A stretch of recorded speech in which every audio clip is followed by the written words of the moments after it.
هەر سەبارەت بە جینۆساید ناساندنی کەسی ئێزدیان لەگەڵ بەڕێز سعود مستۆ بەڕێوەبەری گشتی کاروباری ئێزدیان لە وەزارەتی ئۆقاف بەڕێزیان لە دهۆکەوە لەگەڵم دەبێت. بەڕێز سعود، ئەم بڕیارەی پەرلەمانی ئەڵمانیا سەبارەت بە جینۆساید ناساندنی ئێزدیەکان، کۆمەڵکوژی ئێزدیەکان چۆن ناو دەبێت؟ لێوار باش کاکەندرین دەست پێکەم سەرخۆشیێل خەلکە پارێزگا دەهۆت کە ئەو ڕوودانا دڵتەزینە ئەلباجێ ڕێنسێبینێ چێ بووی پراستیشێک ئەم دلگرانین و ئەم شەرمەزار بکەین ناوێت تاوانێ. سەبارەت بابەتێ دامپێدانە پەرلەمانی ئێزدیا پەرلەمانی ئەڵمانیا کۆمەڵکوژیا ئێزدیا کاکەندرین ئەوە 10 وڵاتێن پەرلەمانێن وڵاتە دامپێدانە کۆمەڵکوژیا ئێزدیا کردە ژبلی هەرێما کوردستانێ واتە ئەف دامپێدانە پەرلەمانی ئەڵمانیا دەبێتە وڵاتە 11. هەلبەت وەک کۆمەلگاکە ئێزدیەم پرۆژەکە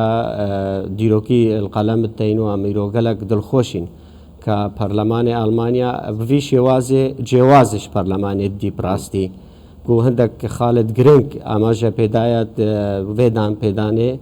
و بوێ هیڤینە کە بتە زەمینە سازیەکە باش ژ بۆ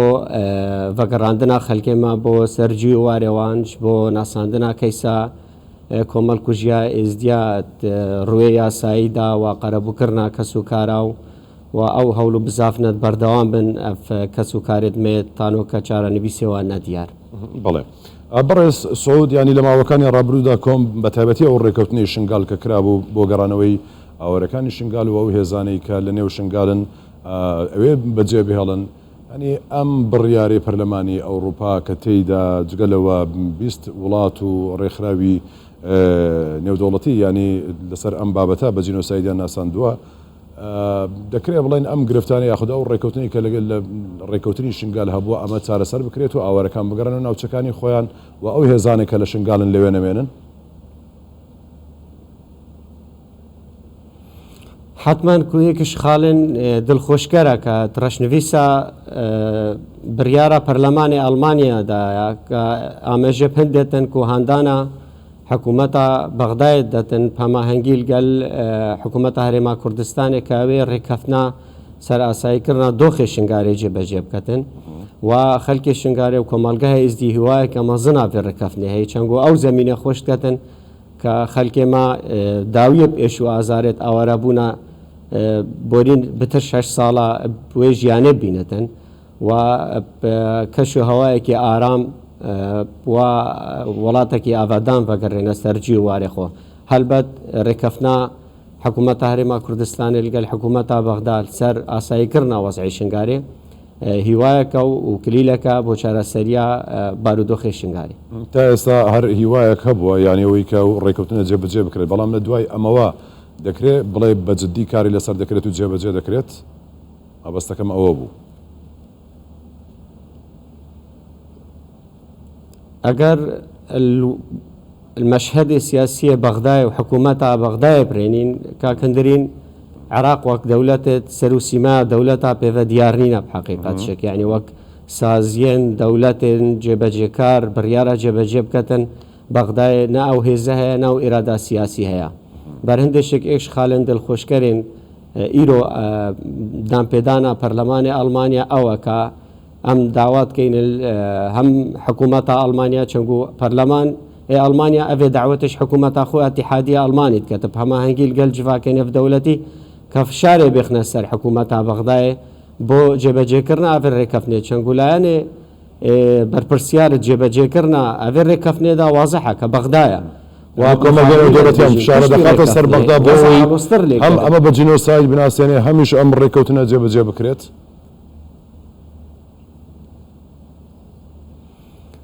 والله دەردێمای مەزنە لەگەل حکوومەتە بەغدایە پراستیش یعنی تانۆکە ئاماژەکە یعنی جەلسەکەوەکی ئیرۆ پەرلەمانی ئەڵمانیا ڕوونشتی و خەلکە کۆمکردی و گفتوگۆل سەرکردین تانۆکە ئەو چێ نەبووە پەرلەمانی جواتان و نەرێن بەغدایە و هیوایەمە ئەوە کە جڤاکە نێودەوڵەتی هاریکار بتن لەگەل کۆمەلگا ئێزدی لەگەل حکوومەتە هەرێما کوردستانی بۆ جێبەجێکردناوێت چەنگۆ ئەگەل هیڤە حکوومەتە بەغدا بتنێ بێت ئەو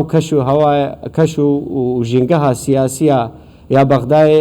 وێ ئاماژێنیا دەتەمەکە ئەو ئیرادا سیاسی وهی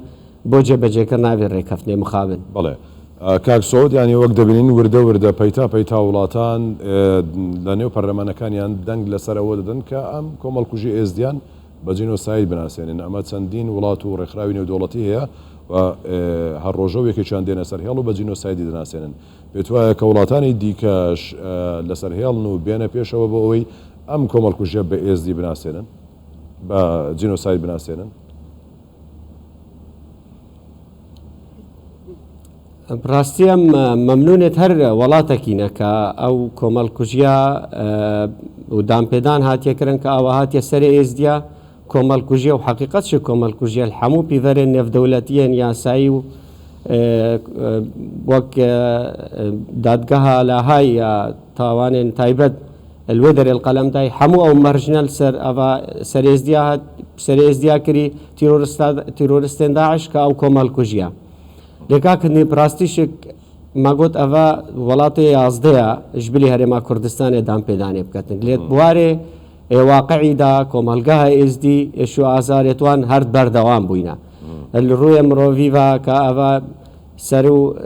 8 ساڵ دەرباز بوون وەزعی ئاوارە هەر ئەلوێل ئاوارە بوونێ شنگار بۆ ناوچەکە سەربازیە ململانە سیاسی و سەربازی